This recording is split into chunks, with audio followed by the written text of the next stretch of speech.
A to Z Mysteries, Book Number 24, The X'd Out X-Ray, by Ron Roy. Chapter 7. I don't get it, Josh said as Dink handed Ruth Rose the cookie. Ruth Rose took a bite. Thanks, Dink. Josh, I think my message will persuade Penelope Gwyn to see us, she explained. But what's the information we have? Josh asked. Well, think of something, Ruth Rose said. Let's go. She turned around and yelled into the house. Bye, Mom, I'm taking off with the guys. The kids walked to Main Street and took a bus to Hartford. They shared a seat toward the rear. Well, one thing we can do is describe that hairy hot dog guy, Josh said. If he was the thief, she might remember him. And I can describe that woman sitting in front of me, Dink said. They both had autograph books and they were both in a big hurry. The bus let them off, not far from Bushnell Park. The hotel is on the other side, Ruth Rose said. They cut through the park, passing by the carousel. The circus music was playing, and a few kids were sitting on the mounts. Want to go for a ride, Dink? Josh teased. No, but you can, Dink said. Or are you afraid to do it alone? I'm not afraid of anything, Josh said. Guys, there's the hotel, Ruth Rose said, and pointed across the street. They were standing near the stage. The chairs were gone, but the steps up to the stage were still in place. Let's check it out, Dink said. They walked to the stage, passing the first aid tent. Dink peeked inside. It was empty except for the 2 chairs and the sign about sunstroke. Josh climbed up on the stage and gazed out at an imaginary audience. Maybe I'll become a rock star, he said. Thousands of people will want my autograph. Ruth Rose was studying the ground around the stage steps. Penelope would have come down these steps to sign autographs, she said. The thief was probably standing right here waiting for his turn. Or her turn, Dink reminded Ruth Rose. Or her, Ruth Rose agreed. She bent over and picked up a small plastic container. I think this held film for a camera, she said. I wonder if it's a clue. Dink picked up a pair of smashed sunglasses. Come help us search, Dink yelled up at Josh. For what? Josh asked, sitting on the edge of the stage. Clues, Ruth Rose said. She held up a $1 bill. Look what I just found. Josh was on the ground in a flash. After searching for 5 minutes, they had a small pile. The broken sunglasses, the empty film container, a pencil, $1, 1 penny, 10 ticket stubs, 7 flattened penguin masks, and about 100 candy wrappers. They threw the masks, stubs, and wrappers into a trash bin. Ruth Rose put the other stuff in her pocket as they walked toward the hotel. The jailer was gone. What if Penelope isn't even here? Dink asked. If she canceled her concerts, maybe she went home, wherever that is. I never thought of that, Ruth Rose said. We'll know in a minute. The kids walked into the hotel lobby and up to a long reception counter. 2 clerks were standing behind the counter. One was talking on the telephone, so Ruth Rose approached the other one. Excuse me, is Penelope Gwyn still staying here? She asked. The woman looked at Ruth Rose. And you are? I'm Ruth Rose Hathaway, she said. Penelope Gwyn sent me this signed picture. Then she turned it over so the woman could read the back. We were there when it happened, Ruth Rose said. I think Miss Gwyn would like to hear what we have to say. The clerk picked up a telephone and dialed a number. Hello? There are some children in the lobby asking to see Miss Gwyn. They say they have information about the theft of her diamond. Yes, thank you. The clerk hung up the telephone. Room 1200 on the 12th floor, she said. Elevators are to your right. The kids found the elevators and got on one. Josh pushed the button for 12, and they were whisked upward. When the elevator doors opened, a man was waiting for them. It was the same man Dink had seen escort Miss Gwyn to the stage. He did not look happy to see them. "I'm Miss Gwyn's manager," the man said. He glared down at the kids with fierce eagle eyes. "What do you have?" His arms were crossed over his broad chest. "We, Ruth Rose started to say. "We saw two people who acted weird," Dink said. "We think one of them might be the thief." Penelope Gwyn walked up behind the man. "Thanks, Hans," she said. Up close, Penelope Gwyn didn't look like a famous rock singer. She was wearing sweats and her hair was in a ponytail. "Come inside," Penelope said. She walked into the suite and the kids followed, with Hans right behind them. They were in a large room with a view of Bushnell Park. "Have a seat, please," Penelope said. The kids sat together on a white sofa. Hans disappeared through a door. "Now tell me more about these two weird people," Penelope said. She sat in a white chair opposite the kids. Dink described Frank, the man who sold them hot dogs. "He had an autograph book," Dink said. "He told us he had to get you to sign it for his daughter." "I don't remember him," Penelope said. "He had really hairy knuckles," Josh added. "And he left with his card during intermission," Dink said. "Not long after your necklace got stolen." Penelope shook her head. "Strange. He'd sell a lot of hot dogs during intermission. Still, I don't recall anyone like that asking for an autograph."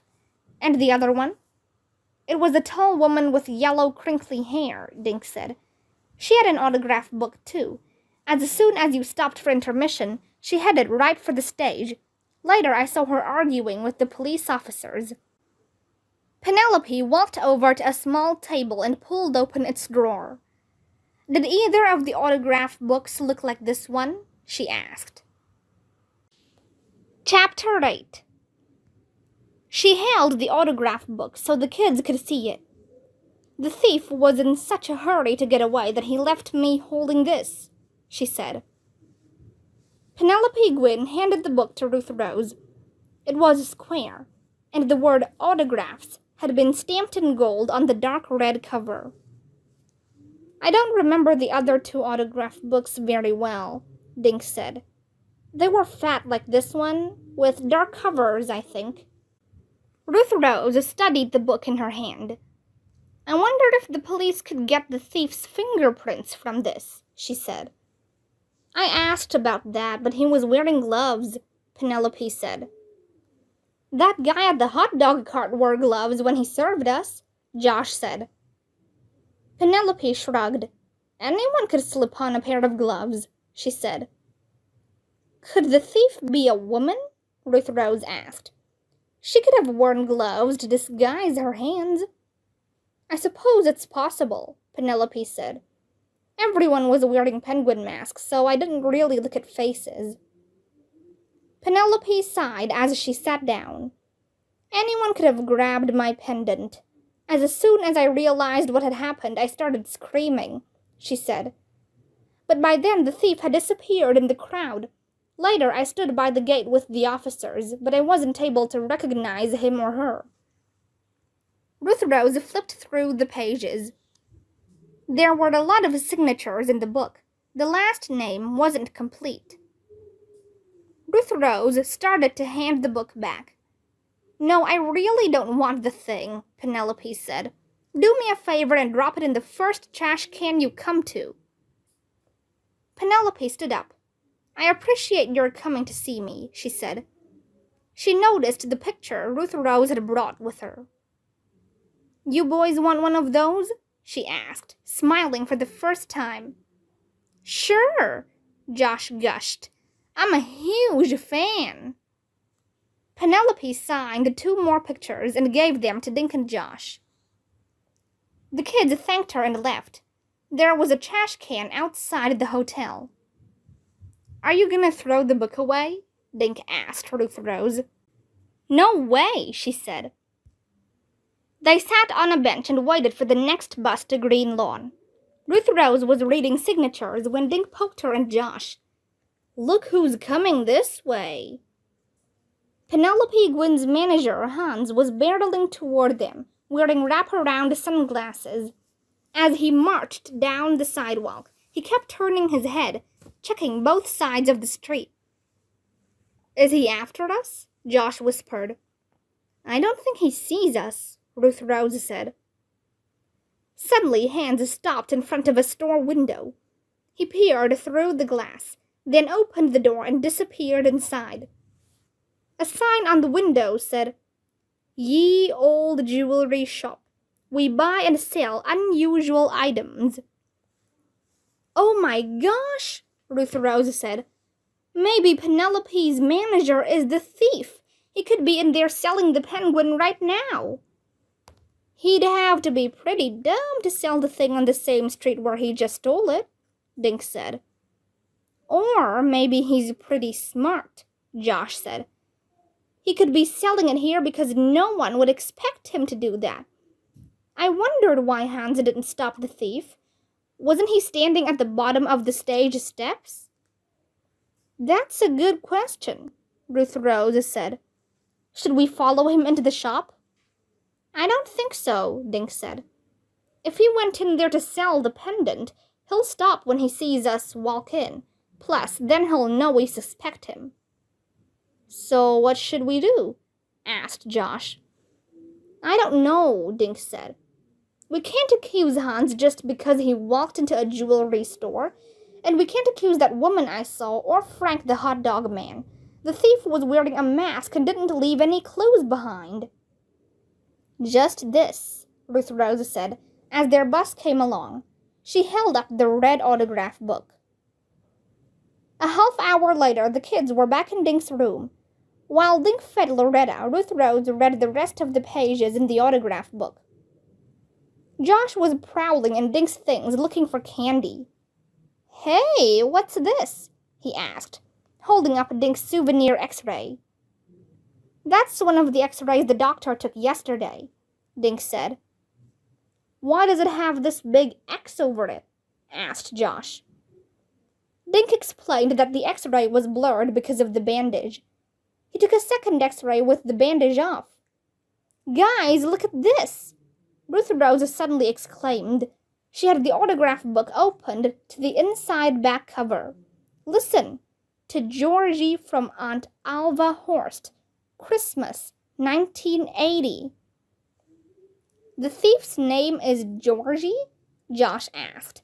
He was holding Dink's x-ray up to the window. Well, now we know it wasn't the hot dog man, Dink said. His name is Frank. How do you know that? Asked Josh. Because Frank was stitched over the pocket of his jacket, Josh, Dink replied. But Georgie could have been wearing Frank's jacket while he stole the necklace, Josh exclaimed. Josh is right, Ruth Rose said. Or this book could belong to that woman, Dink. Georgie could be a woman's name. Yuck, it comes off, Josh said. Dink looked up to see Josh rubbing something red on the x-ray. Josh, what are you doing? Dink asked. Don't ruin that x-ray. I'm not ruining it, Josh said. This red marker stuff is coming off on my fingers. Josh used his t-shirt to wipe away the rest of the red X. Look at this, he said. Where the two lines of the X had crossed each other, Dink, Josh, and Ruth Rose could now see a funny shape. It looked like a fuzzy egg or a pear. What is it? Ruth Rose asked. I don't know, Dink said. But whatever it is, that doctor covered it up with that big X.